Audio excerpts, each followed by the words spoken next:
नीलम देवी ने एक बहुत ही बड़ी पार्टी दी हुई थी और उस पार्टी में सभी रिश्तेदार और सभी मेहमान आए थे और उसने अपने दामाद राजेश और अपनी बेटी किरण को भी उस पार्टी में बुलाया था। शाम के 7 बज चुके थे। बेटी किरण और दामाद राजेश भी उस पार्टी में शामिल हो जाते हैं। पार्टी देर रात तक चलती है। जैसे ही रात के 10 बजते हैं तो राजेश की सास नीलम की अचानक से तबीयत खराब हो जाती है।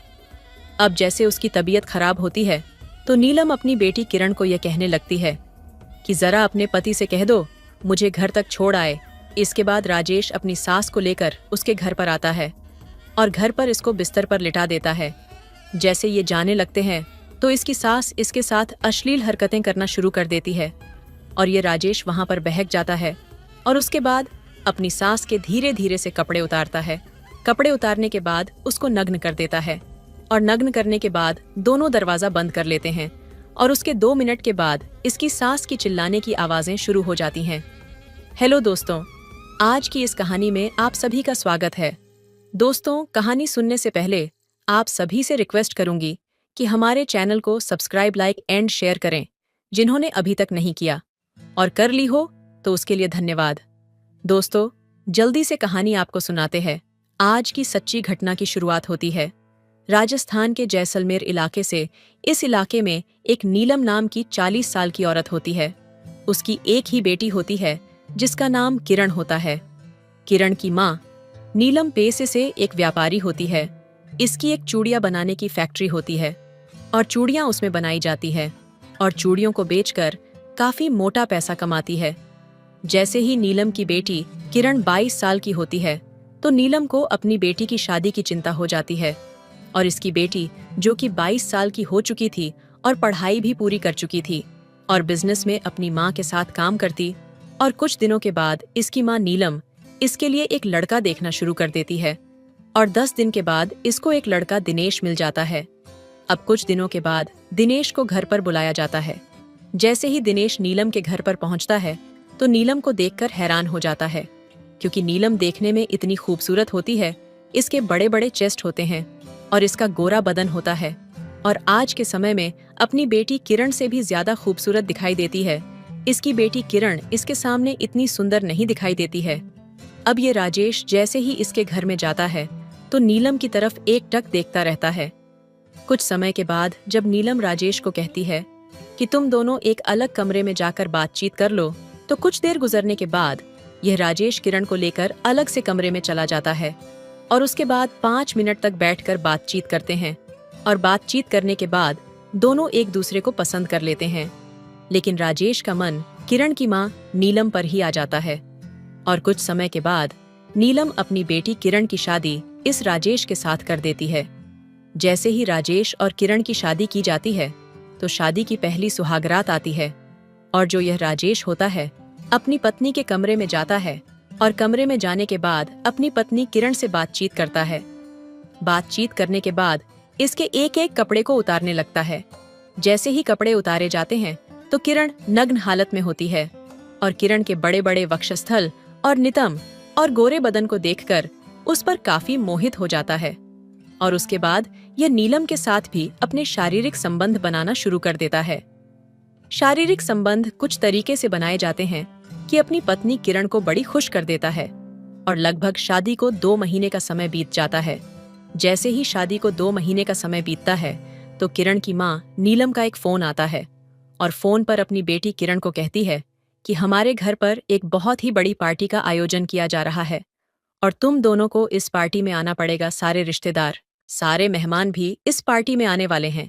और अगले ही दिन राजेश अपनी अपनी किरण को लेकर उस पार्टी में चला जाता है। शाम के 7 बजे का समय हो जाता है और पार्टी शुरू कर दी जाती है।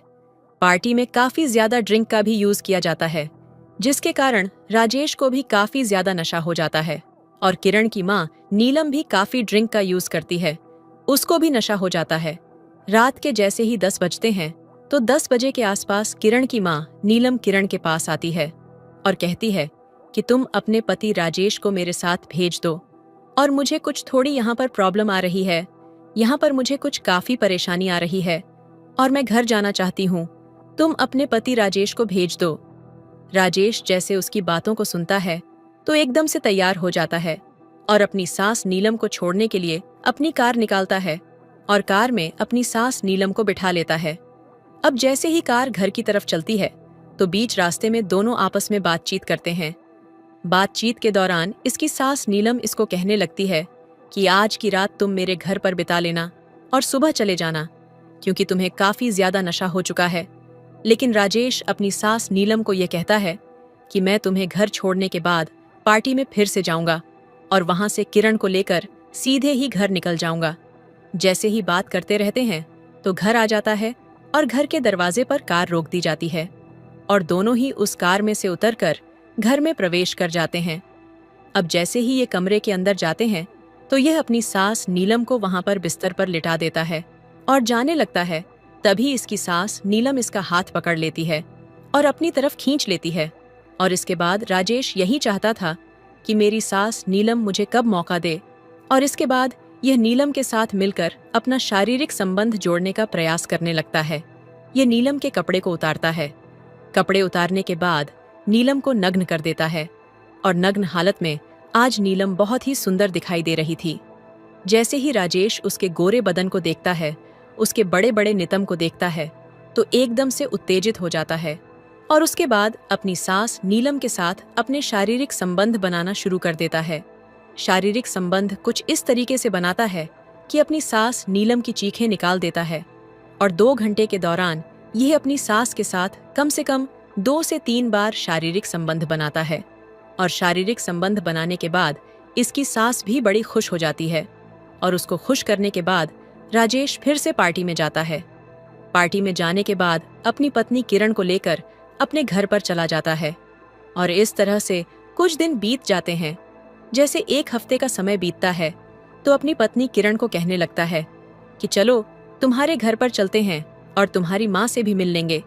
जैसे ये बात राजेश कहता है तो किरण का माथा ठनकने लगता है और वह कहती है कि तुम हर तीसरे चौथे दिन अपनी सास के घर जाने की जिद क्यों करते हो। लेकिन राजेश जिद पकड़ लेता है और कहता है कि कल सुबह निकलेंगे और इस तरह से अगला दिन आ जाता है। अगले दिन राजेश और किरण दोनों ही अपनी सास नीलम के घर पर पहुंच जाते हैं। जैसे ही घर पर पहुंचते हैं तो शाम का वक्त हो जाता है। कुछ समय तक बैठकर तीनों बड़े आराम से टीवी देखते हैं। टीवी देखने के बाद जैसे ही रात के 9 बजते हैं तो सभी खाना खाते हैं और खाना खाने के बाद अपने अपने अलग से कमरे में चले जाते हैं। रात के जैसे ही 10 बजते हैं तो 10 बजे के आसपास राजेश अपने बिस्तर से उठकर अपनी सास नीलम के कमरे में चला जाता है और कमरे में जाने के बाद अपनी सास के साथ अपने शारीरिक संबंध बनाना शुरू कर देता है। जैसे ही 10 मिनट का समय गुजरता है तो अचानक से उसकी पत्नी किरण के फोन की घंटी बजती है और किरण जाग जाती है। किरण देखती है कि उसका पति राजेश उसके बिस्तर पर नहीं होता है। अपने पति राजेश को देखने के लिए किरण वहां से निकल पड़ती है और जैसे ही उस कमरे के पास जाती है जिसमें वो दोनों लेटकर अपने शारीरिक संबंध बना रहे होते हैं तो यह कुछ आवाजें सुनती है और उन आवाजों को सुनकर खिड़की में से देखने लगती है कि उसकी माँ नीलम और उसका पति राजेश अपने शारीरिक संबंध बना रहे होते हैं। उन दोनों को आपत्तिजनक स्थिति में देखकर ये बड़ी हैरान हो जाती है और चीखना चिल्लाना शुरू कर देती है और उसके बाद दरवाजा खोला जाता है। दरवाजा खोलने के बाद ये राजेश पर भी चिल्लाना शुरू कर देती है और अपनी माँ पर भी चिल्लाना शुरू कर देती है, लेकिन इसकी माँ इसको रोकती रहती है और नीलम और किरण दोनों के बीच इस बात को लेकर काफी झगड़ा हो जाता है। और झगड़े के दौरान जो किरण की माँ होती है नीलम, वो एक फूलदान उठाती है और अपनी बेटी के सर पर दे मारती है। उसकी बेटी किरण वहीं पर मर जाती है और वो मरती है तो कुछ चीखने चिल्लाने की जितनी भी आवाजें होती हुई थीं उनको सुनकर पड़ोसी भी वहां पहुंच जाते हैं। पड़ोसी जैसे ही देखते हैं कि नीलम ने अपनी बेटी किरण को मार दिया है तो इस बात की सूचना पुलिस स्टेशन में देते हैं और 20 मिनट के बाद वहां पर पुलिस आ जाती है। पुलिस इस नीलम को गिरफ्तार करती है। गिरफ्तार करने के बाद इसको लेकर पुलिस स्टेशन में जाती है। पुलिस स्टेशन में जैसे महिला कांस्टेबल नीलम के ऊपर काफी ज्यादा लाठीचार्ज करती है तो नीलम अपनी सारी घटना को खोल कर रख देती है। इसके बाद नीलम के खिलाफ एक चार्जशीट तैयार करती है और चार्जशीट तैयार करने के बाद इसके ऊपर एक मुकदमा दायर किया जाता है और जज साहब 2 महीने के बाद इसको आजीवन कारावास की सजा सुनाते हैं। और इस तरह से राजेश का और नीलम का एक हंसता खेलता परिवार बर्बाद हो चुका था। राजेश और नीलम ने अपने नाजायज संबंधों के कारण अपनी सारी जिंदगी को बर्बाद कर लिया था। दरअसल इस घटना को सुनाने का मेरा उद्देश्य किसी का दिल दुखाना नहीं था, बल्कि आपको सजग करना था, आपको सतर्क करना था। तो मिलते हैं किसी ऐसी घटना के साथ, तब तक के लिए धन्यवाद। मैंने कहा, ससुर जी, मैं आपकी बहू हूं, आप मेरे साथ ऐसा कैसे कर सकते हैं? मेरे ससुर जी गुस्से में बोले, चुप रह बहू, 5 साल हो गए, तेरी शादी को अब तक कोई औलाद नहीं हुई। असल में मेरा बेटा तो निकम्मा है, अब वह कुछ भी नहीं कर सकता, मुझे ही कुछ करना पड़ेगा। यह कहकर ससुर जी मुझसे बहुत बुरा व्यवहार करने लगे और बोले, आज मैं तुझसे कुछ ऐसा करूंगा कि तू 2 महीने के अंदर मां बन जाएगी। फिर उन्होंने मुझे कुछ ऐसा सूंघा दिया कि मैं बेहोश हो गई। जब मेरी आंखें खुली तो जो मैंने देखा उसे सुनकर दोस्तों, आपका दिमाग खराब हो जाएगा। तो कहानी बहुत ही दिलचस्प है, इसलिए आप बिना स्किप किए सुनिए। आज की इस कहानी में आपका स्वागत है। मेरा नाम रोशनी है और मेरे घर वाले मुझे मीठी बुलाते हैं। मैं देहात की रहने वाली हूँ। मेरे गांव का नाम बालुई है। मैं एक गरीब परिवार से ताल्लुक़ रखती हूँ। मेरी उम्र अभी 26 साल है। जब मेरी उम्र 21 साल थी तब मेरी शादी एक मिडिल क्लास फैमिली में हो गई थी। मेरे ससुराल में सिर्फ 4 ही लोग थे, मैं, मेरे शौहर और मेरी एक ननद और ससुर जी। हम लोग रायपुर में रहते थे और वहीं पर एक कंपनी में नौकरी करते थे। मेरे शादी के 2 महीने बाद मेरी ननद का शादी हो गया, फिर वह अपनी ससुराल चली गई। अब हमारे परिवार में सिर्फ 3 ही लोग बचे थे। मेरी सास का तो 2 साल पहले ही देहांत हो गया था। उसके बाद मेरे ससुर जी ने दोबारा शादी ही नहीं की, हालांकि वह अभी भी तंदुरुस्त और मजबूत दिखते हैं। मेरे शौहर को हमारी शादी के 10 दिन बाद ही प्रमोशन मिल गया। प्रमोशन के चलते मेरे शौहर की शिफ्टिंग मुंबई में हो गई। फिर मेरे शौहर मजबूरन अपनी नौकरी के खातिर मुंबई चले गए। अब घर पर मैं और मेरे ससुर जी अकेले रह गए। मेरे शौहर को मुंबई जाने के बाद से ससुर जी मुझे अजीब नज़रों से देखने लगे, लेकिन मैंने कभी ध्यान नहीं दिया। मैं सोचती थी कि ससुर जी तो मेरे पिता के समान हैं। शादी के 1.5 महीने बाद मेरे शौहर मुंबई से घर वापस आए और मेरे लिए बहुत सामान लेकर आए थे। वह दिन मेरे लिए खुशी के दिन था। रात को हमने खूब बातें की और हंसी मजाक किया। मेरे शौहर बहुत सुंदर और हंसमुख इंसान थे। उनका कद लगभग 5 फुट 7 इंच के करीब था और वह बहुत स्ट्रांग थे। इसी तरह हमारा समय अच्छा से बीतता गया। नौकरी के कारण मेरे शौहर महीने में 2 दिन की छुट्टी लेकर घर आते और फिर वापस मुंबई चले जाते।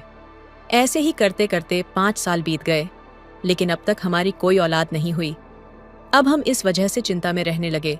दूसरी तरफ ससुर जी भी परेशान रहते थे और मुझसे कहते थे, 5 साल हो गए तेरी शादी को, अब तक मैं अपने पोते पोतियों का चेहरा नहीं देख पाया हूँ। ये सब बातें सुनने के बाद जब मैंने कहा कि मैं समझ सकती हूँ, तब ससुर जी मेरी तरफ अजीब तरीके से घूरते थे। उनकी नज़र में कुछ अलग ही इरादे नजर आते थे, पर मैंने इसे कभी गंभीरता से नहीं लिया।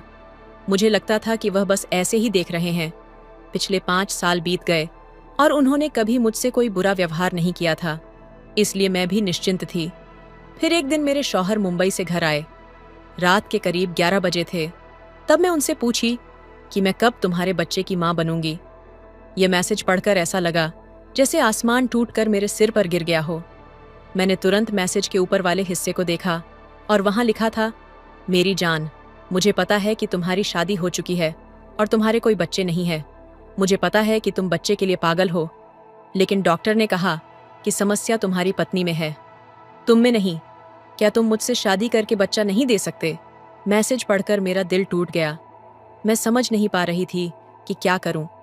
मैं चुपचाप मोबाइल वापस रख दी और फूट फूट कर रोने लगी। उधर मेरा शौहर चैन की नींद सो रहा था। अब मुझे समझ आ रहा था कि वह मुझसे दूर क्यों होता जा रहा था। उसे तो बाहर से सब कुछ मिल ही रहा था। मैं पूरी रात सो नहीं पाई। सोचती रही कि मेरा शौहर मेरे साथ ऐसा कैसे कर सकता है। मुझे समझ नहीं आ रहा था कि अब मैं क्या करूं। मुझे लगने लगा कि मेरी जिंदगी की गाड़ी यहीं आकर थम गई है। मैं सोचने लगी कि औलाद तो ऊपर वाले की मर्जी से होती है। अगर ऊपर वाला चाहे तो हमें औलाद दे, वरना नहीं। पर इसके लिए मेरे शौहर को दूसरा निकाह करने की क्या जरूरत थी? किसी भी औरत के लिए ये सहना बहुत मुश्किल है, खासकर एक देहाती लड़की के लिए। ये सब देखने के बाद मैं धीरे से मोबाइल वापस रख दी और अपनी तकदीर पर रोने लगी, जबकि मेरा शौहर अभी भी चैन की नींद सो रहा था। जब मैं सुबह उठी तो सबसे पहले अपने भगवान से यह दुआ मांगी कि हे भगवान, मेरे शौहर को सही रास्ते पर ला दो। चाहे मुझसे सब कुछ ले लो, मगर मेरे शौहर का साथ मुझसे मत छीन। मैं अपने शौहर को किसी और के साथ नहीं बांट सकती। मेरे शौहर 2 दिन मेरे साथ में रहने के बाद फिर से मुंबई चले गए। दिल में बहुत दर्द था, पर मैं उनसे कुछ कह नहीं सकी। उनके जाने के बाद मैं अकेली ही घर में बैठकर रोती रही। एक दिन जब मैं यूं ही रो रही थी तो ससुर जी ने मुझे देख लिया। ससुर जी ने पूछा, बहू क्या हुआ, तू क्यों रो रही है? मैंने कहा, कुछ नहीं ससुर जी। लेकिन ससुर जी बार बार पूछने लगे, तू मुझसे कुछ छिपा रही है बहू? मैंने कहा, नहीं सासुर जी, बस ऐसे ही माँ बाप की याद आ गई, इसलिए रो रही हूँ। ससुर जी मुझे दिलासा देने के लिए पास आकर बैठ गए और मेरे सिर पर हाथ फेरने लगे। लेकिन उस समय उनकी नजरें और उनका स्पर्श कुछ अजीब सा लग रहा था। इसके बावजूद वह मुझे दिलासा दे रहे थे, इसीलिए मैं कुछ बोल नहीं पाई। ससुर जी ने मुझे देर तक थामे रखा और मैं कमजोर पड़ गई। फिर मैंने अपने दिल की बात, अपने शौहर की सारी कहानी ससुर जी को बता दी। सारी बात सुनने के बाद ससुर जी बोले, बहू तूने यह सब पहले क्यों नहीं बताया? मैं तेरे साथ हूँ। मैंने कहा, ससुर जी, मैं आपके बेटे पर बहुत भरोसा करती थी। मुझे यकीन ही नहीं था कि वह ऐसा कुछ करेंगे। ससुर जी ने मुझे दिलासा देने की बहुत कोशिश की, मगर उसी दौरान वह मुझसे अजीब हरकतें भी करने लगे। फिर कहने लगे, तू घबरा मत, तेरा शौहर इसलिए ऐसा कर रहा है क्योंकि तेरे बच्चे नहीं हो रहे। तू थोड़ा सब्र कर, मैं तुझे एक नामी हकीम के पास ले चलूंगा। उसने कई लोगों को माँ बनने में मदद किया है। मैंने कहा, ससुर जी, अब आप ही कुछ कर सकते हैं, क्योंकि मुझे तो अपने शौहर को समझाने की हिम्मत नहीं है। अगले दिन ससुर जी मुझे एक हकीम के पास ले गए। हकीम ने मुझे देखकर कहा, तू माँ बन सकती है, मगर एक काम करना पड़ेगा। मैंने कहा, कौन सा काम? तब हकीम की बोले, तुझे अपने शौहर के अलावा किसी और मर्द के साथ संबंध बनाना होगा, तभी पता चलेगा कि समस्या तेरी है या तेरे शौहर की। मैंने कहा, हकीम जी, मैंने डॉक्टर से चेकअप कराया है। डॉक्टर ने कहा है कि मुझ में कोई दिक्कत नहीं है। तब हकीम जी ने कहा, बच्चे देने वाला तो ऊपर वाला है, मगर तुझे एक अलग तरीका आजमाना पड़ेगा। अगर किसी और मर्द के साथ संबंध बनाने से तू माँ बन सके तो क्या तू यह नहीं चाहेगी? हकीम जी की यह बातें सुनकर मुझे बहुत बुरा लगा। फिर मैंने सोचा कि अगर बच्चे के बिना मेरा घर बर्बाद हो रहा है तो मुझे कुछ करना ही पड़ेगा। थोड़ी देर सोचने के बाद मैंने कहा, हकीम जी, मेरे पास ऐसा कोई नहीं है जो मेरे साथ ऐसा कर सके। तब हकीम जी बोले, अगर मैं तुम्हारे लिए ऐसा आदमी ढूंढ दूं तो क्या तू तैयार होगी? तब मैंने कहा, हाँ।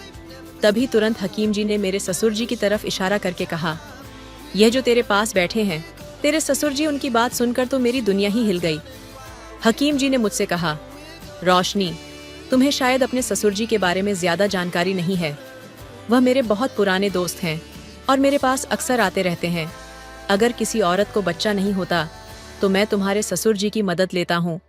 अब तक 40 औरतों को उन्होंने औलाद का सुख दिया है। अब अगर तुम चाहो तो तुम्हारे ससुर जी तुम्हारी भी मदद कर सकते हैं। हकीम की बातें सुनकर मैं तो दंग रह गई, पर मेरे पास और कोई रास्ता भी नहीं था। मैंने आखिरकार हामी भर दी। तब हकीम जी ने कहा, अच्छा, तो अब तुम घर जाओ और अपने ससुर जी को खुश करो, फिर देखना तुम्हारा काम हो जाएगा। तुम्हारे ससुर जी इस मामले में बहुत ही अनुभवी हैं। घर आने के बाद मेरे ससुर जी मेरी तरफ देखकर इशारा करने लगे कि मैं तैयार रहूं। एक बच्चे की आस में मैं मजबूर हो गई और अपने ससुर जी के साथ वही काम किया जो आम तौर पर मियाँ बीवी करते हैं। मेरे ससुर जी इस पर बहुत खुश हुए और अपने बेटे को साफ तौर पर धमका दिया कि अगर तू दूसरी औरत के साथ कोई रिश्ता रखेगा तो उसे उसकी सारी संपत्ति से बेदखल कर देंगे। इस डर से मेरे शौहर ने उस औरत के साथ रिश्ता तोड़ दिया, ससुर जी के साथ। यह सब करने के 2 महीने बाद मुझे पता चला कि मैं प्रेग्नेंट हूँ। इस खबर ने मेरे दिल को खुशी से झूमने पर मजबूर कर दिया। माँ बनने का सुख दुनिया का सबसे बड़ा सुख होता है। फिर 9 महीने बाद मेरे घर एक प्यारा सा बेटा पैदा हुआ। उस समय इन पूरे घर में रौनक छा गई थी। सभी रिश्तेदार, मेरा शौहर और ससुर जी भी बहुत खुश थे। इसके बाद मैं आगे भी 4 बच्चों की माँ बनी और अब मैं अपने शौहर, बच्चों और ससुर जी के साथ बहुत खुशहाल जीवन जी रही हूँ। तो दोस्तों, आखिर में मैं यही कहना चाहूंगी कि बच्चे देने वाला तो सिर्फ ऊपर वाला है, लेकिन जब बच्चा ना होने की वजह से शौहर अपनी बीवी के साथ अन्याय करने लगता है, तो इंसान मजबूरी में कुछ ऐसा करने को सोचता है जो वह कभी नहीं करना चाहता। ऐसे में इंसान अपनी इज्जत और सम्मान की भी परवाह नहीं करता। इसलिए दोस्तों, हमें हमेशा अपनी पूरी कोशिश करनी चाहिए, लेकिन किसी भी हाल में गलत रास्ता नहीं अपनाना चाहिए। तो दोस्तों, यह थी हमारी आज की छोटी सी कहानी। ये कहानी आपको कैसी लगी, कमेंट करके जरूर बताना। अगर आपको ये कहानी पसंद आई हो तो इसे लाइक करना और अपने दोस्तों के साथ शेयर करना। आगे भी ऐसी ही रोमांचक कहानियों के लिए हमारे चैनल को सब्सक्राइब, लाइक एंड शेयर करें। हल्की हल्की बारिश हो रही थी। मैं एक शॉर्ट नाइटी पहनकर घर के आंगन में बारिश में नहा रही थी। मेरी खूबसूरती उस ब्लैक नाइटी में और भी ज्यादा निखर कर आ गई थी। अचानक दरवाजे की बेल बजी। जैसे ही मैंने दरवाजा खोला, सामने जेठ जी खड़े थे। वह मुझे देखकर मुस्कुराने लगे और कहने लगे, आज तो कयामत लग रही हो। मैं तो शर्म से पानी पानी हो गई थी। मेरे 40 साल के जेठ बिना शादी के थे। किसी काम के सिलसिले में वह शहर में हमारे घर आए थे, जो देखने में बहुत सुंदर थे। जब वह हमारे घर आए, उस समय मेरे और मेरे पति के बीच अनबन चल रही थी। मुझे उनसे खुशी चाहिए थी, लेकिन मेरा पति मुझे नहीं दे पा रहे थे। एक दिन मैंने अपने पति के लिए अपना कमरा सजाया था। उस रात पति की जगह जेठ जी कमरे में आ गए। उन्होंने कहा, मेरी उम्र के हिसाब से मुझे 2 चीजों का ज्यादा अनुभव है। इतना कहकर उन्होंने मुझे अपने पास खींच लिया। कमरे में सजाए गए फूलों के मुरझाने तक उन्होंने मुझे पूरी तरह से। आज जब मैंने घर का दरवाजा खोला तो मेरे सामने मेरा पति नहीं, बल्कि मेरे जेठ खड़े थे। उस समय मैं शॉर्ट नाइटी ड्रेस में थी। मुझे उम्मीद थी कि दरवाजे पर मेरे पति होंगे, लेकिन सामने तो जेठ जी थे। उन्हें देखकर मैं बहुत शर्मिंदा हो गई, क्योंकि मुझे उम्मीद थी कि इस रूप में सबसे पहले मेरा पति मुझे देखे। लेकिन जो मैंने अपने पति के लिए किया था, उसका आनंद जेठ जी ले रहे थे। वह तो मुझे अलग ही नजरों से देख रहे थे। उन्हें देखकर मैं जल्दी से अपने कमरे की तरफ जाने लगी, लेकिन तभी उन्होंने मेरा हाथ पकड़ लिया। उन्होंने कहा, बहुरानी कहाँ जा रही हो? मुझे पानी नहीं दोगी? क्या उनके सामने उन छोटे कपड़ों में मुझे शर्म आ रही थी और इसलिए मैं कपड़े बदलने कमरे में जा रही थी? मैंने जेठ जी से कहा, आप बैठिए, मैं अभी आती हूँ। अपने कमरे में जाकर मैंने जल्दी से साड़ी पहनी और बाहर आई। मैंने जेठ जी को चाय और पानी दिया। वह अभी भी मुझे उसी ही नजर से देख रहे थे। उन्होंने कहा, बहू, आज क्या खास बात है? शायद मैं गलत समय पर आ गया हूँ। मैंने कहा, ऐसी कोई बात नहीं है भैया। सच तो ये है कि दरवाजे पर मुझे आपके भाई की उम्मीद थी, लेकिन कोई बात नहीं। अतिथि देव भवा, यह भी मेरे लिए शुभ है।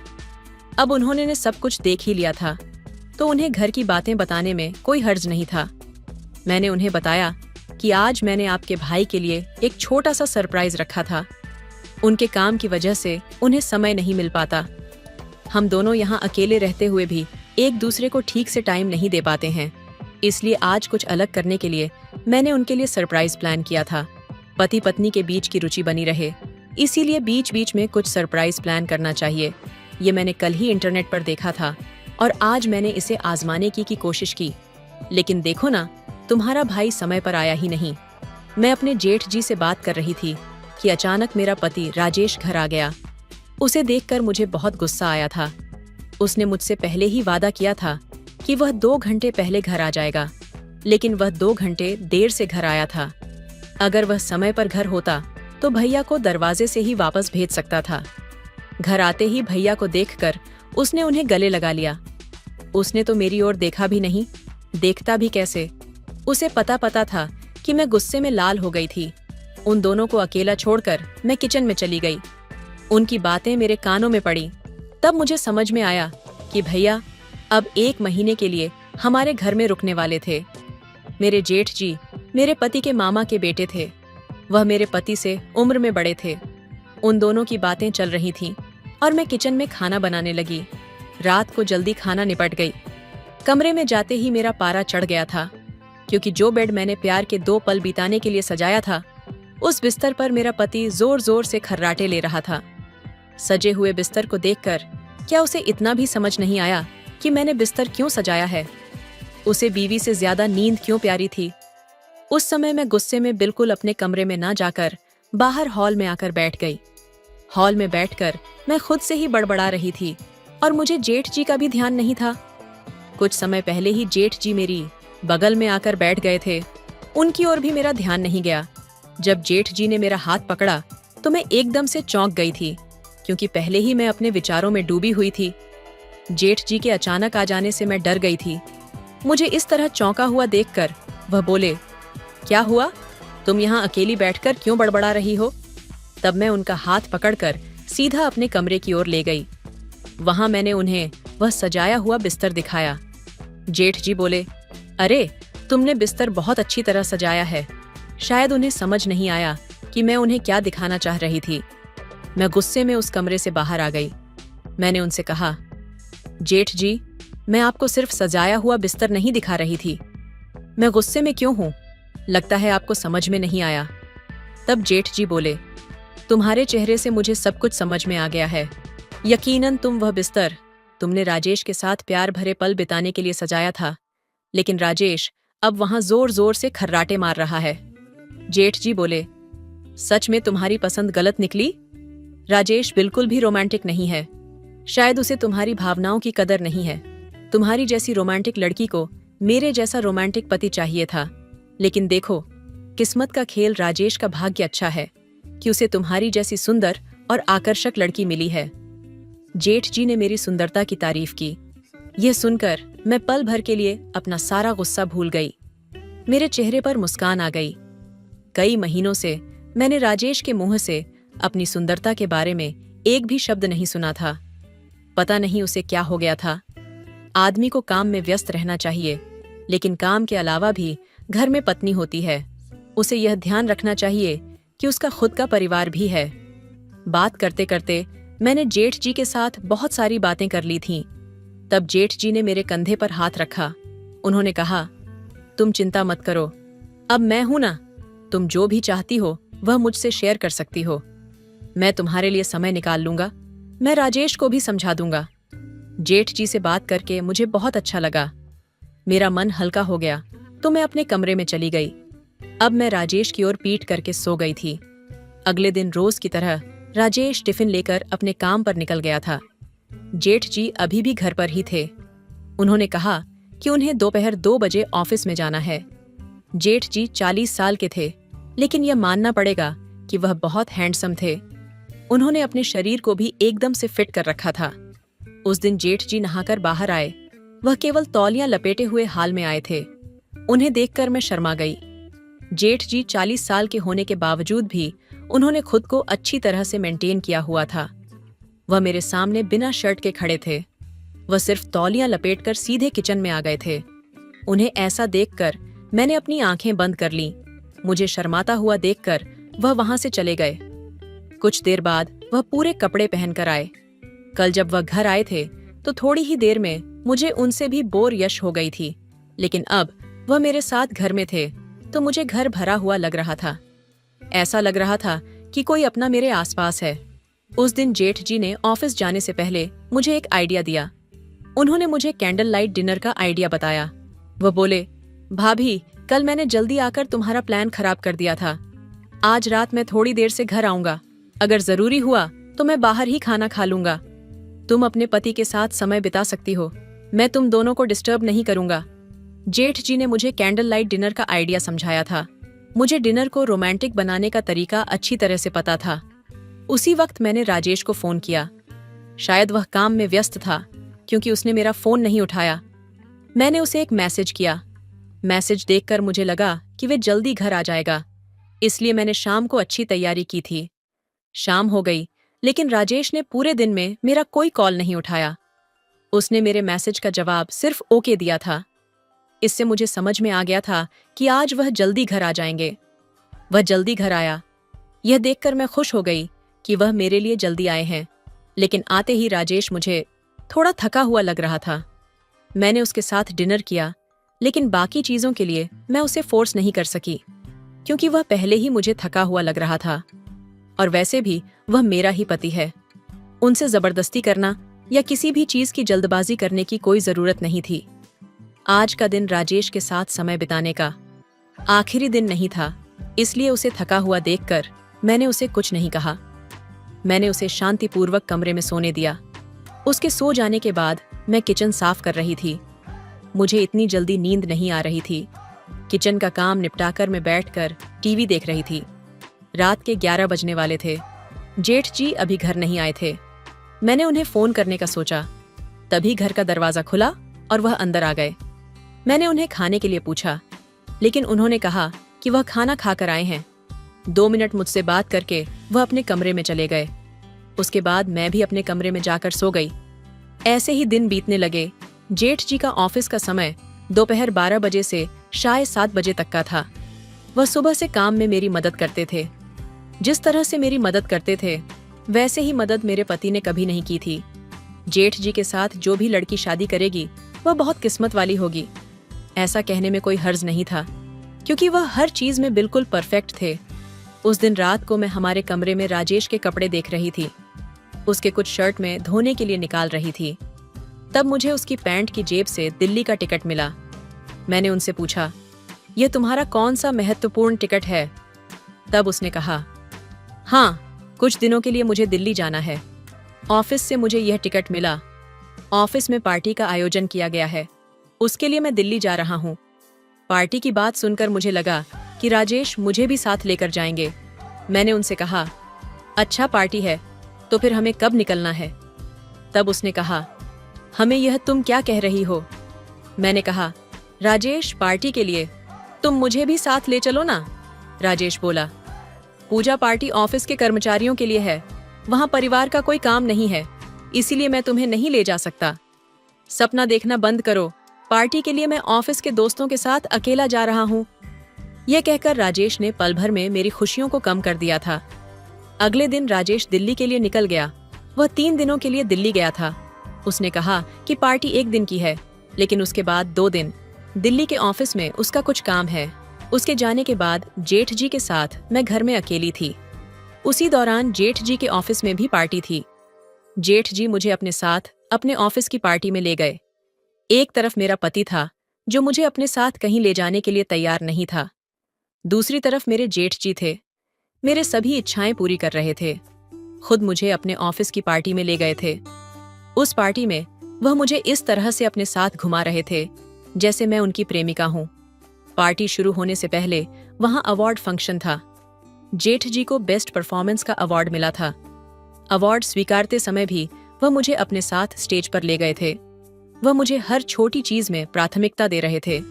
पार्टी से घर आते समय मैंने उनसे पूछा, जेठ जी, आप मुझे अपने साथ क्यों ले गए थे? वह तो आपकी ऑफिशियल पार्टी थी ना? तब जेठ जी ने कहा, अरे भाभी, ऐसा कुछ नहीं है, तुम ना बहुत भोली हो।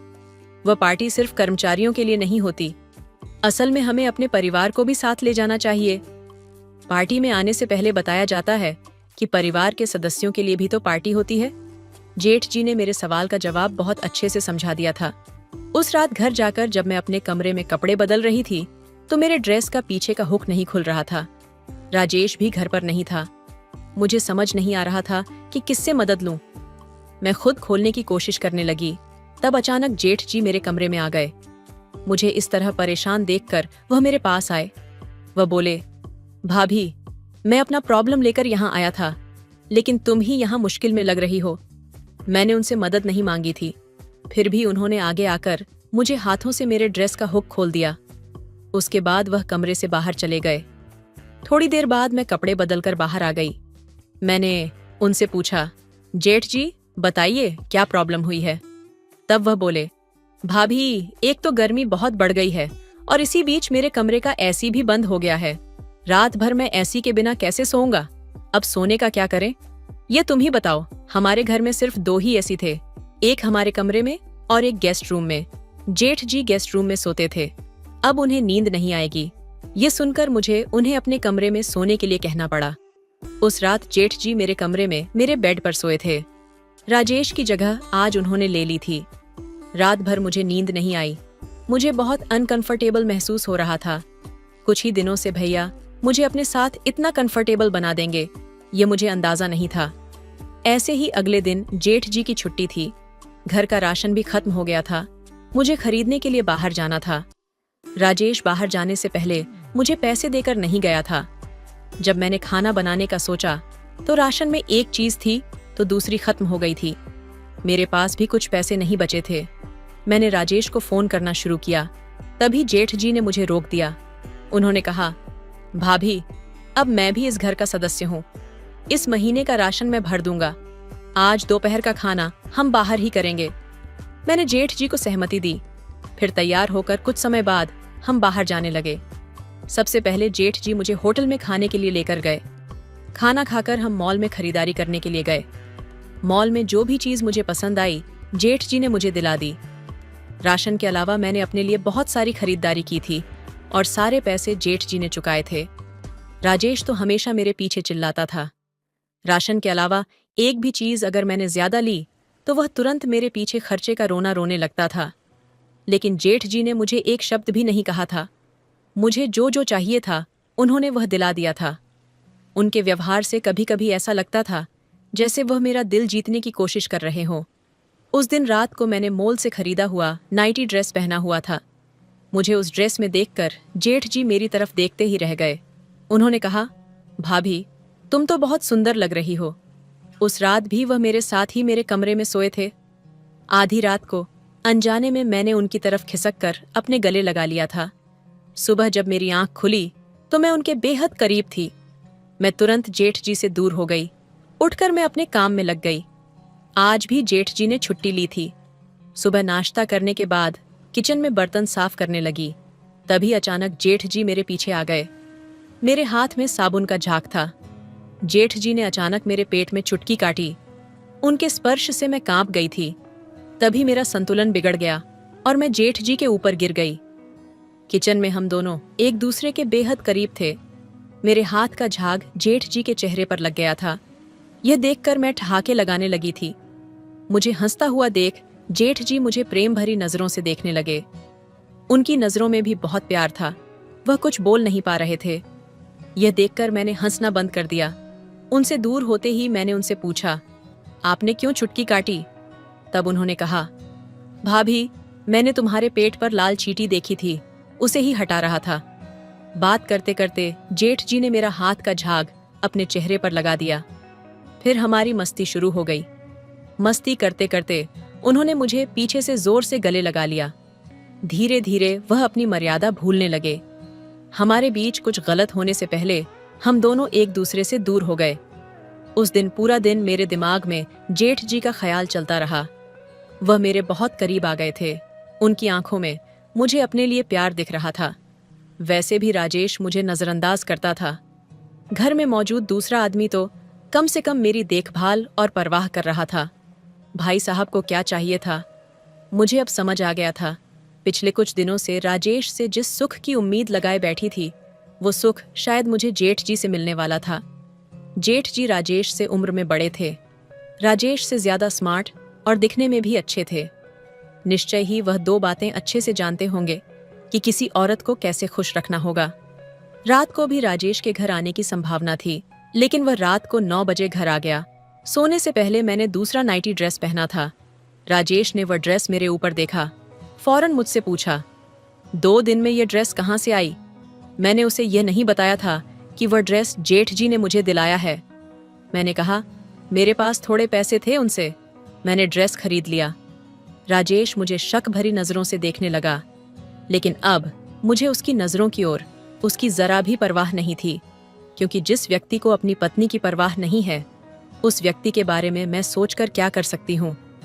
मेरी परवाह जेठ जी को थी। मेरी भावनाओं का सम्मान करते थे। मुझे यह समझ में आ गया था कि वही मुझे फूल की तरह संभाल कर रख सकते हैं। अब इस फूल की खुशबू उसकी देखभाल करने वाले मालिक के आसपास दिखनी चाहिए। यह मुझे समझ अच्छी तरह से आ गया था। उस दिन मैं राजेश से थोड़ी दूर थी। अगले दिन राजेश और जेठ जी अपने अपने समय पर ऑफिस के लिए निकल गए। आज भी किचन में काम करते समय पर मेरे दिमाग में जेठ जी का ख्याल आ रहे थे कि जेठ जी के पास जाकर मैं राजेश को धोखा दूंगी। ऐसा मुझे लग रहा था। उस समय मैंने दोनों की परीक्षा लेने का फैसला किया। मैंने जेठ जी और राजेश को एक संदेश भेजा कि मेरी तबीयत बहुत ज़्यादा खराब हो गई है। मैंने घर का दरवाज़ा खुला छोड़ दिया और मैं अपने कमरे में चली गई। संदेश भेजने के 20 मिनट बाद जेठ जी घर आ गए। घर में आते ही वह मेरे कमरे में आए। मेरे पास आकर वह मेरी हालत चेक करने लगे। उनके चेहरे पर मेरे लिए चिंता साफ दिखाई दे रही थी। वह मुझे चेक कर रहे थे। तभी मैं हंस पड़ी। मेरा हंसना देखकर जेठ जी बोले, भाभी, तुम भी क्या मजाक कर रही हो? तुम्हारी तबीयत खराब हो गई है? ये संदेश पढ़कर मैं कितना घबरा गया था। तुम्हें क्या हुआ है? मुझे ठीक से बताओ। ये मजाक करने का समय नहीं है। तब मैंने जेठ जी का हाथ पकड़ा और उन्हें अपने पास बिठा लिया। मैंने उनसे कहा, मुझे कुछ भी नहीं हुआ है, मैं बिल्कुल ठीक हूँ। मैं तो एक छोटी सी परीक्षा ले रही थी। मैं तुम्हारे और राजेश के प्यार का अंतर देख रही थी। मेरी इस परीक्षा में आज तुम पास हो गए हो। जेठ जी ने मेरी बात समझ ली थी। धीरे धीरे हम दोनों एक दूसरे के करीब आने लगे। उनकी 40 साल की तपस्या आज समाप्त होने वाली थी। हम दोनों एक दूसरे के इतना करीब थे कि कुछ ही समय में हम अपने प्यार के पलों का आनंद लेने वाले थे। लेकिन तभी राजेश कमरे में आ गया। हमें साथ देखकर उसकी आंखें फटी की फटी रह गईं। उसने मेरे पास आकर जेठ जी को मुझसे दूर धकेल दिया। उसने मुझसे कहा, यह सब क्या चल रहा है पूजा? तुम अपने जेठ के साथ यह सब कैसे कर सकती हो? तुम्हें एक बार भी मेरा ख्याल नहीं आया? हाँ, नहीं आया। मुझे तुम्हारा ख्याल जब तुम अपनी रागिनी के साथ होते हो, तब क्या तुम्हें एक बार भी अपनी पत्नी का ख्याल आता है? मेरी तबीयत खराब हुई, ये मैसेज देखकर भी तुम घर नहीं आए। ये मुझे पता था, इसीलिए मैंने जानबूझकर तुम्हें मेरा और भैया का एक साथ सेल्फी वाला फोटो भेजा। मैंने तुम्हें भेजे हुए मैसेज में भी जानबूझकर लिखा था कि मैं उनके साथ रिश्ता बढ़ा रही हूँ। वैसे भी तुम शक करने में एक्सपर्ट हो, लेकिन शक तभी करना चाहिए जब आपका खुद का चरित्र साफ हो। मेरी नज़र के पीछे तुम जो कर रहे हो वह सही है, तो मेरा और जेठ जी का रिश्ता भी सही है। हम दोनों जो कुछ कर रहे हैं उसमें मुझे कुछ भी गलत नहीं लगता। पूजा, कुछ भी बकवास मत करो। कौन सी रागिनी राजेश का नाटक शुरू हो गया था। तब मैंने उसे उसकी और उसकी प्रेमिका की तस्वीरें दिखाईं। मुझे उसका सारा सच पहले से ही पता चल गया था, लेकिन मैं उसके प्यार के लिए सब्र कर रही थी और उस घर में रुकी हुई थी। मैंने उससे कहा कि राजेश, तुम और कितना झूठ बोलोगे? ऑफिस का काम और मीटिंग बताकर उस लड़की को बाहर शहर ले जाकर तुम उसके साथ समय बिताते हो, उस पर कितने पैसे खर्च करते हो, लेकिन पत्नी ने एक चीज मांगी तो उसके लिए पीछे खर्च का रोना रोने लगते हो। तुम्हारी सच्चाई जानते हुए भी मैं तुम्हारे घर में रुकी हुई थी, तुम्हें खुश करने के लिए। कभी कमरा सजाती तो कभी कैंडल लाइट डिनर, तो कभी कुछ और करती थी। शायद मुझसे कोई गलती हुई होगी। तुम्हें जो प्यार चाहिए वह मैं तुम्हें नहीं दे पा रही थी, ऐसा मुझे लगता था। मैं खुद को दोषी मानती थी। मुझे जेठ जी ने समय पर तुम्हारा सारा सच बता दिया था। अच्छा हुआ, वरना मैं खुद को दोषी मानते हुए डिप्रेशन में चली जाती और अपने साथ कुछ बुरा कर बैठती। उस सारी कठिन परिस्थितियों में जेठ जी ने मुझे संभाला था। और हाँ, तुम जिस शक नज़र से हमें देख रहे थे वह नज़र एक बार हटा लो। जेठ जी और मेरे बीच ऐसा कुछ भी नहीं है। तुमको सबक सिखाने के लिए मैं उनके साथ मिलकर यह नाटक कर रही थी। आज जो तुमने देखा वह भी हमारे नाटक का हिस्सा था। अगर तुम मुझे किसी दूसरे आदमी के साथ नहीं देख सकते तो मैं तुम्हें किसी दूसरी लड़की के साथ कैसे देख सकती हूँ? अब राजेश मेरे सामने सिर झुकाए हुए खड़ा था। मैं अपना बैग उठाकर अपने मायके जा रही थी। अब आगे मैं कुछ नहीं सहन नहीं कर सकती थी। राजेश को उसकी गलती का भी समझ आ गई थी। उसे अपनी गलती का एहसास हो गया था। उसने मुझे मैके जाने से रोक लिया। उसने मुझे माफी मांगी और वादा किया कि आज के बाद वह किसी दूसरी लड़की के पीछे नहीं जाएगा। वह मेरे साथ वफादार रहेगा। जेठ जी ने मेरी मदद की, इसके लिए मैंने उनका धन्यवाद किया। उनका भी विवाह हो चुका था। उनकी 10 साल की बेटी भी थी, लेकिन 1 साल पहले उनकी पत्नी ने उन्हें इसी तरह से धोखा दिया था। घर गृहस्थी का महत्व अच्छे से पता था। उनकी गृहस्थी बचाने के लिए कोई उनकी मदद नहीं कर सका था, लेकिन उन्होंने मेरी गृहस्थी बचाने में मेरी बहुत मदद की थी। उन्होंने अपनी जिंदगी की कीमती चीज खो दी थी। उनकी गृहस्थी, उन्हें उसकी कदर थी। जिसने वह खोया हो उसे ही उसकी कीमत पता होता है। आज जेठ जी की मदद से मैं अपनी गृहस्थी बचा सकती थी। आजकल हर दूसरा पुरुष या स्त्री अपना अच्छा खासा परिवार चलाते हुए भी बाहर प्यार में पड़ जाते हैं। यह कोई ट्रेंड नहीं है। बाहर का व्यक्ति आपको अपने परिवार के सदस्यों की तरह संभाल नहीं सकता। वह केवल अपनी जरूरतें पूरी करेगा। ऐसे बढ़ते एक्स्ट्रा मैरिटल अफेयर की वजह से तलाक के मामले भी बढ़ते जा रहे हैं। ऐसे समय में किसी भी स्त्री का तुरंत मायके जाना आपके पति को आजादी देने जैसा होता है। इसलिए परिस्थिति से भागने के बजाय परिस्थिति का सामना करना चाहिए। पति चाहे कितना भी गलत रास्ते पर चल जाए, एक पत्नी ही है जो उसे सही और सीधा रख सकती है। यह हर स्त्री को समझना चाहिए। तो दोस्तों, यह थी आज की कहानी। आपकी क्या राय है? इस कहानी पर हमें कमेंट में जरूर बताएं। वीडियो अच्छी लगी हो तो लाइक करें, शेयर करें, सब्सक्राइब करें। धन्यवाद दोस्तों, लास्ट तक कहानी सुनने के लिए। मेरी 32 साल की कुंवारी दीदी कई सालों बाद घर आई थी। शादी में रुचि न होने पर पापा से बहस करके जॉब करने दूसरे शहर चली गई थी। तब से वह वहीं रह रही थी। उसके आने के बाद से वह हमेशा मेरे आसपास घूमती रहती थी।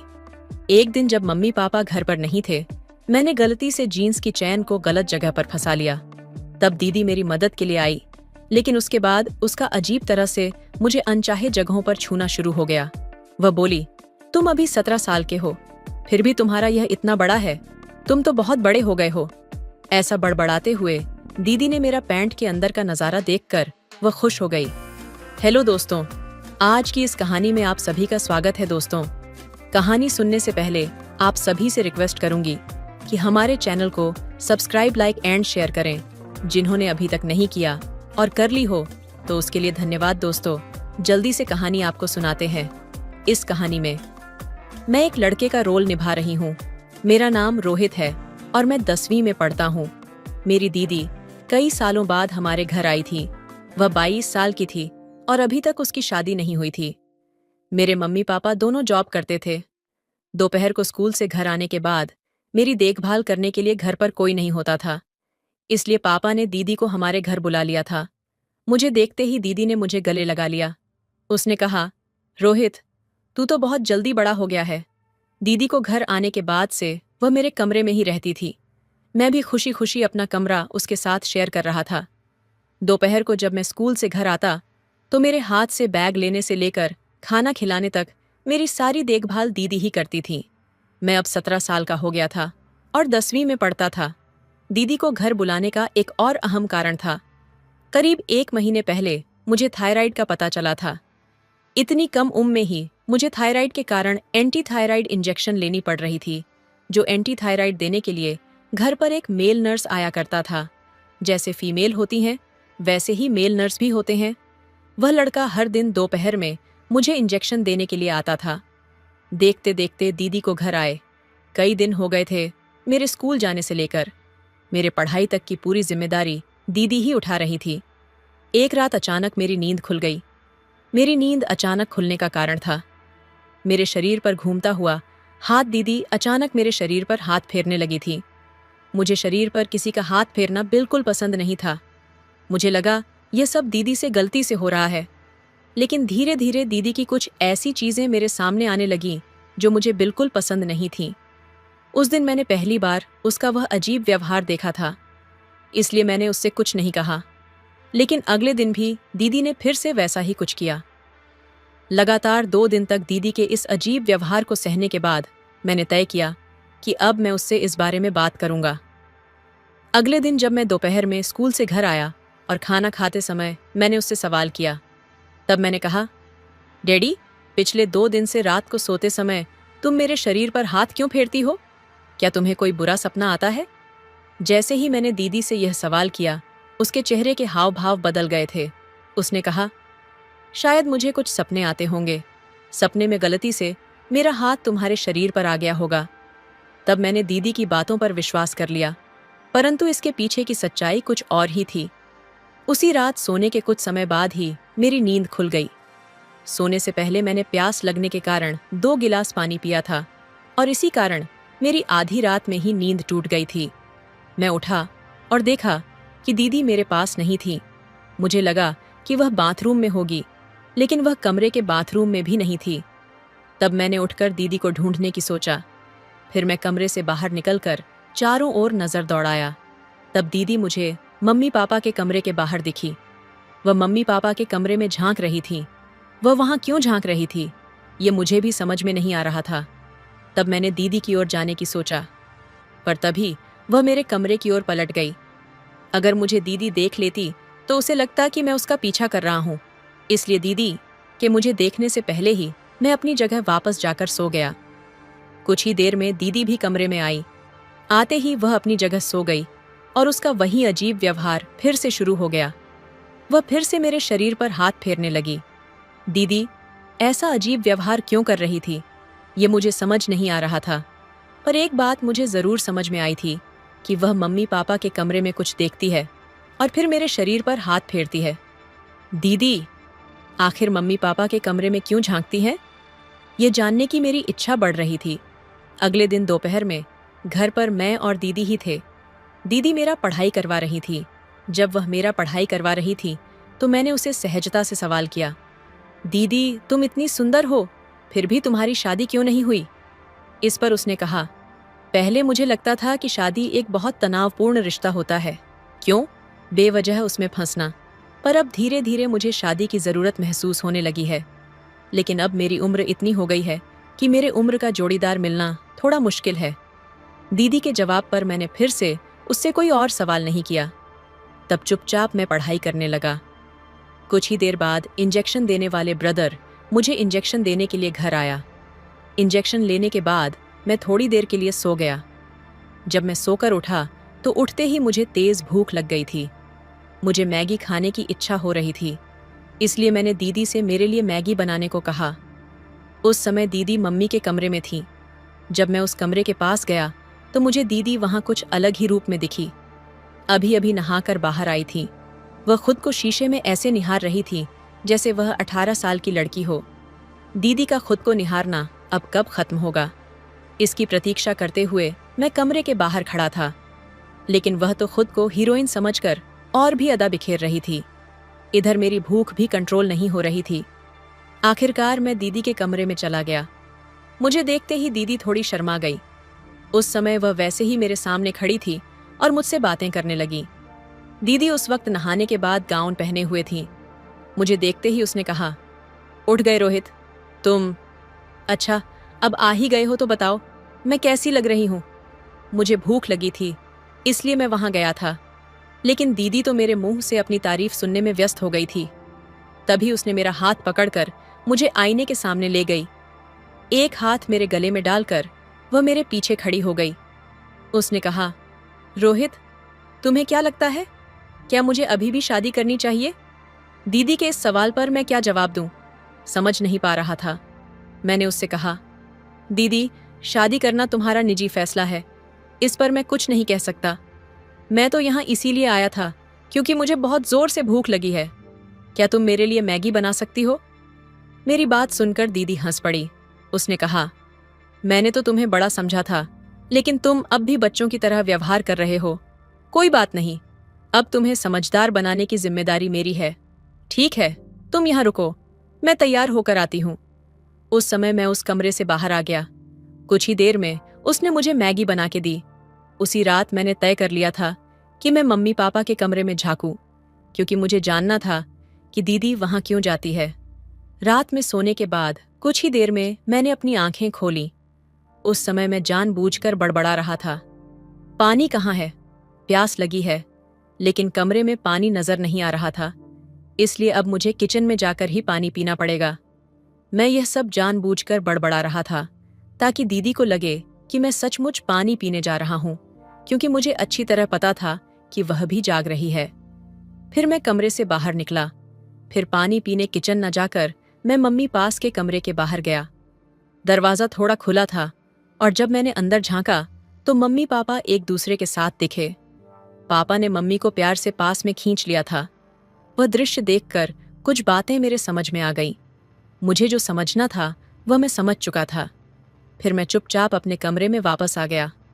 उस रात मैंने दीदी को अपने कमरे से बाहर जाते नहीं देखा था, लेकिन मुझे यह समझ में आ गया था कि दीदी के मन में कुछ अलग ही चल रहा है। अब मुझे उससे अकेले में बात करनी थी। देखते ही देखते 3 दिन बीत गए। मेरी गर्मी की छुट्टियां शुरू होने वाली थीं। मम्मी पापा ने कहीं बाहर जाने का प्लान बनाया था, ये प्लान उन्होंने सिर्फ अपने लिए ही बनाया था। मम्मी बाप का कहना था कि सामने मेरे 10वीं का एग्जाम है, इसलिए अब मैं छुट्टी का इस्तेमाल अपने सिलेबस की तैयारी के लिए करूं। मम्मी पापा ने मुझे छुट्टी के बावजूद पढ़ाई करने को कहा था और इसी वजह से उन्होंने मुझे ट्रिप पर साथ नहीं ले गए। 3 दिन बाद जब मेरी छुट्टियां शुरू हुईं, तब मम्मी पापा अपनी ट्रिप पर निकल गए थे। उनके जाने के बाद घर में मैं दीदी के साथ अकेला था। उस दिन घर में कोई नहीं था, तो मैंने दीदी से सवाल किया। मैंने उससे कहा, दीदी, अब तुम्हें भी शादी करने की इच्छा होती होगी, है ना? यहाँ आने के बाद से मम्मी पापा को साथ देखकर तुम्हें भी लगता होगा कि तुम्हें भी कोई ऐसा चाहिए जो तुमसे प्यार करे। जैसे ही मैंने सवाल किया, उसकी आंखों में आंसू आ गए। वह बोली, रोहित, तुमने सच में मेरे दिल की बात पहचान लिया। फिर दीदी ने रोते रोते मुझे गले लगा लिया। वह कहने लगी, मैं तुम्हें छोटा समझ रही थी, लेकिन तुम बिल्कुल छोटे नहीं हो। तुम्हारी इस समझदारी की बात सुनकर मुझे तुम्हारे अंदर का एक बड़ा आदमी नजर आ रहा है। क्या तुम्हें सच में लगता है कि मेरी इस उम्र में मुझे कोई पसंद करेगा? दीदी ने फिर वही सवाल मुझसे किया था जिसका जवाब मेरे पास नहीं था। लेकिन उस दिन के बाद से दीदी का नजरिया मेरे प्रति बदल गया था। उस दिन के बाद से दीदी ने घर में मम्मी के स्टाइलिश कपड़े पहनने शुरू कर दिए थे। दीदी को स्टाइलिश कपड़ों में देखकर मैं उसे देखता ही रह जाता। जब वह स्टाइलिश कपड़े पहनकर तैयार होती तो वह खास तौर पर मेरी तारीफ सुनने के लिए उत्सुक रहती। इतना ही नहीं, वह मुझसे चिपक कर फोटो भी खींचवाती। दीदी का जो भी स्पर्श मुझे होता वह कुछ अलग ही दर्शाता था। उसका एकदम से बदला हुआ अंदाज कुछ और ही बता रहा था, जैसे वह मुझे बेवजह इशारे कर रही हो। खैर, एक दिन सुबह नहाने के बाद मैंने जीन्स पहनी। जीन्स पहनते समय अचानक उसकी चैन गलत जगह पर अटक गई और मुझे दर्द होने लगा। तब मैं जोर जोर से मम्मी को पुकारने लगा। मम्मी तो घर पर नहीं थी, ये मैं कुछ देर के लिए भूल गया था। मेरी आवाज़ सुनकर मम्मी नहीं, लेकिन दीदी दौड़ती हुई मेरे कमरे में आ गई। उसने पास आकर मुझसे पूछा, क्या हुआ रोहित? मैंने उसे सब कुछ बताया। तब वह मेरे पास आई और मेरी मदद करने लगी। जैसे ही उसने मेरी जीन्स को हाथ लगाया, मैं शर्म से पीछे हट गया। मैंने कहा, दीदी, मुझे शर्म आ रही है। तब उसने समझाते हुए कहा, अभी के लिए शर्म को अलग रखो, नहीं तो तुम हमेशा के लिए परेशानी में पड़ जाओगे। अब तुम्हारी मम्मी तो घर पर नहीं है, इसलिए तुम्हारी मदद मुझे ही करनी पड़ेगी।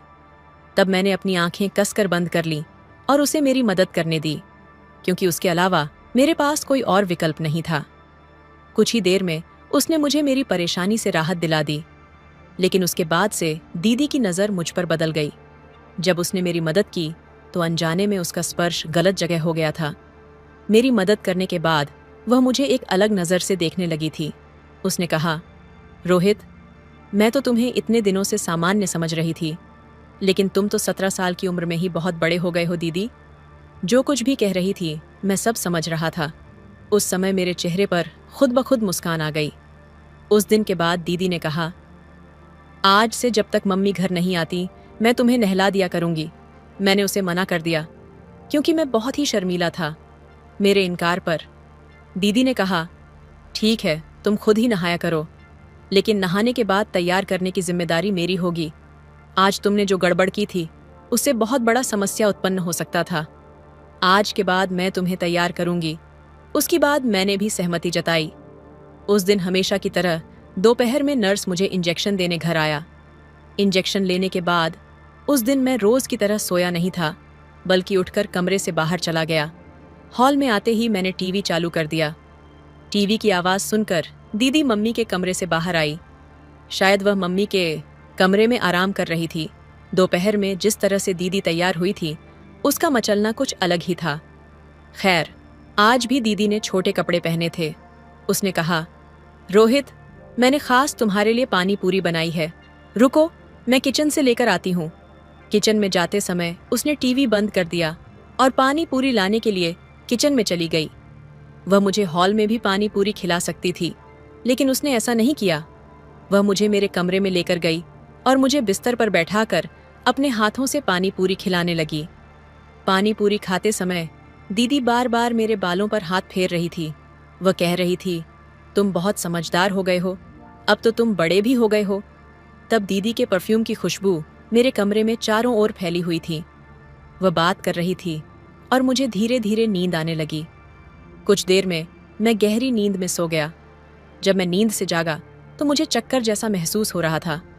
उठते ही मैंने अपने सिर पर हाथ रखा और बिस्तर पर बैठ गया। कुछ समय बाद दीदी मेरे कमरे में आई। उसके चेहरे पर एक अजीब सी मुस्कान थी। उसने कहा, रोहित, मुझे उम्मीद नहीं थी कि तुम्हारी वजह से मेरे जीवन में इतना आनंद आएगा। दीदी की बात मुझे समझ नहीं आ रही थी। मैंने उसकी बातों पर सिर्फ सिर हिला दिया क्योंकि मैं अपने ही ख्यालों में खोया हुआ था। दीदी ने कहा, तुम फ्रेश होकर आओ, हम मज़े करेंगे। मैं फ्रेश होकर कमरे से बाहर गया। तब दीदी ने हॉल में मेरी पसंद के गाने लगाए थे। इससे पहले दीदी ने कभी मेरी पसंद के गाने नहीं सुने थे। उसे डीजे के गाने बिल्कुल पसंद नहीं थे, लेकिन उस दिन उसने खुद ही मेरी पसंद के गाने लगाए थे। इतना ही नहीं, उसने मेरा हाथ पकड़ा और मुझे डांस कराने लगी। उसने मेरा एक हाथ अपनी कमर पर और दूसरा अपने कंधे पर रखा। वह मेरे साथ कपल डांस करने लगी। दीदी इतनी खुश क्यों थी, ये मुझे समझ नहीं आ रहा था। उस दिन के बाद जैसे जैसे दिन गुजरते गए, दीदी मुझे खुश दिखाई देने लगी। लेकिन दोपहर में जब भी मैं सोकर उठता, मुझे बहुत थकान महसूस होती थी। सोकर उठने पर वह मुझसे हमेशा एक ही बात कहती, तुमने आज मुझे बहुत खुश किया। मैं उसे किस तरह से खुश कर रहा था, ये मुझे समझ नहीं आ रहा था। लेकिन जो तकलीफ मुझे हो रही थी, वह मुझे अच्छी नहीं लगती थी। शुरू में मुझे दीदी से तैयार होने में संकोच होता था, लेकिन धीरे धीरे मुझे उसकी आदत पड़ गई। अब मैं बिना शर्माए दीदी से तैयार होने लगा था। अगले कुछ दिनों में दीदी और मेरे बीच एक अलग रिश्ता बनने लगा और मुझे वह सब कुछ अच्छा लगने लगा। कुछ दिनों बाद मम्मी पापा घर आ गए। अचानक एक दिन मुझे बहुत चक्कर आने लगे और फिर घर वालों ने मुझे अस्पताल में भर्ती करवा दिया। अचानक मुझे क्या हुआ, ये मुझे भी समझ नहीं आया। जब मेरी आंखें खुली तो पता चला कि मैं लगभग 1 महीने बाद आईसीयू से बाहर आया हूँ। 1 महीने में आईसीयू में रहा और इसका कारण जब डॉक्टरों ने मम्मी पापा को बताया तो वे भी मेरे साथ हैरान रह गए। जब मैं आईसीयू से बाहर आया तो डॉक्टरों ने खुद मुझसे बातचीत किया। पिछले 1 महीनों में मेरे साथ क्या क्या हुआ और क्या नहीं, ये डॉक्टरों ने मुझसे विस्तार से पूछा। मेरे साथ बातचीत के बाद डॉक्टरों को मेरे रोग का पता चला। उन्होंने मम्मी पापा को बताया कि रोहित को पिछले 1 महीनों से एक अजीब बीमारी हो गई है। उसने खुद की एक अलग दुनिया बना ली है। वह कल्पना में जी रहा है। डॉक्टरों ने मेरे साथ साथ घर के सभी लोगों से बात की थी। फिर डॉक्टर ने मम्मी पापा से कहा, आप दोनों अपने काम में व्यस्त थे, आपने खुद के लिए समय निकाला, लेकिन अपने बेटे से बातचीत सही समय पर नहीं किया। आपका बेटा खुद से बातें करता था और इस पर आपका ध्यान नहीं था। इसके बाद घर में रोहित की दीदी आई। रोहित ने अपनी दीदी को भी एक शख्स के प्यार में पड़ते हुए देखा था। इंजेक्शन लेने के बाद वह रोज अपनी दीदी को घर आए, इंजेक्शन देने वाले ब्रदर के साथ देखता था। ये सब देखकर उसे लगने लगा कि प्यार केवल लड़के और लड़की के बीच होता है। इसीलिए रोहित खुद को उसे ब्रदर के रूप में देखने लगा। जब जब वह अपनी दीदी को उसके प्रेमी के साथ देखता तो वह खुद को उस जगह पर देखता और इस दौरान वह भी गलत राह पर जाने लगा। मोबाइल में गलत चीजें देखकर उसने भी गलत काम करना शुरू किया और इस वजह से वह धीरे धीरे कमजोर होता गया। उसके बार बार के विचारों के कारण उसे आईसीयू में भर्ती होने की नौबत आ गई। रोहित के साथ जो पिछले 1 महीने में हुआ, उसके लिए उसकी फैमिली जिम्मेदार है। डॉक्टर ने जो कुछ हुआ वह मम्मी पापा को बताया था और दीदी भी वहां मौजूद थी। तब दीदी के गले में मुझे मंगलसूत्र दिखा। मुझे तब पता चला कि जब मैं आईसीयू में था तब मम्मी पापा ने दीदी की शादी उसके प्रेमी से करवा दी थी। मेरी हालत देखकर दीदी ने मुझसे माफी मांगी। उसने कहा, रोहित, मैं तुम्हारी देखभाल करने आई थी, लेकिन मैं भी अपनी ही दुनिया में खो गई थी। तुम्हारी तरह मैं भी अकेली हो गई थी। तुम्हारी वजह से ही मेरी मुलाकात इस शख्स से हुई और धीरे धीरे हमारे बीच प्यार पनप गया। मैं अपनी दुनिया में इतनी खो गई थी कि मैंने कभी तुम्हारी तरफ ध्यान नहीं दिया। ये मेरी भी गलती थी। दीदी की बात का मैं कोई जवाब नहीं दे पाया क्योंकि मैं खुद बोलने में असमर्थ था। मुझे क्या बीमारी थी, इसका मुझे खुद अंदाजा नहीं था। मेरी बीमारी के बारे में पता चलते ही मम्मी पापा ने उस दिन के बाद से मेरी देखभाल खुद करना शुरू कर दिया। उन्होंने मुझसे बातचीत करना शुरू किया। तब मुझे यह समझ में आने लगा कि प्यार सिर्फ प्रेमी प्रेमिका के बीच का रिश्ता नहीं होता। बल्कि माता पिता और बच्चे का भी एक प्रेमपूर्ण रिश्ता होता है। तो दोस्तों, अपने बच्चों को दूसरों के भरोसे नहीं छोड़ना चाहिए। आजकल कई माता पिता अपने करियर को बनाने में व्यस्त रहते हैं। इसी करियर की दौड़ में वे अनजाने में अपने बच्चों की उपेक्षा कर देते हैं। इसका उन्हें एहसास नहीं होता। अगर माता पिता खुद अपने काम में व्यस्त होंगे तो इसके दुष्परिणाम बच्चों पर पड़ने लगते हैं। बच्चों को गंभीर मानसिक बीमारियों का खतरा हो सकता है। अगर आप अपने बच्चों को इस तरह की मानसिक बीमारियों से बचाना चाहते हैं तो बच्चों के साथ मित्र की तरह व्यवहार करें। रोज उनसे बातें करें, उन्हें कभी कभी बाहर घुमाने ले जाएं। हर माता पिता के लिए उनके बच्चे सबसे बड़ी संपत्ति होते हैं। ये माता पिता को कभी नहीं भूलना चाहिए। तो दोस्तों, ये थी हमारी आज की छोटी सी कहानी। आपको ये कहानी कैसी लगी कमेंट करके जरूर बताएं। अगर आपको ये कहानी पसंद आई हो तो इसे लाइक करें और अपने दोस्तों के साथ शेयर करें। आगे भी ऐसी ही रोमांचक कहानियों के लिए हमारे चैनल को सब्सक्राइब करें और बेल आइकन दबाना ना भूलें ताकि आप हमारी कोई भी कहानी मिस ना करें।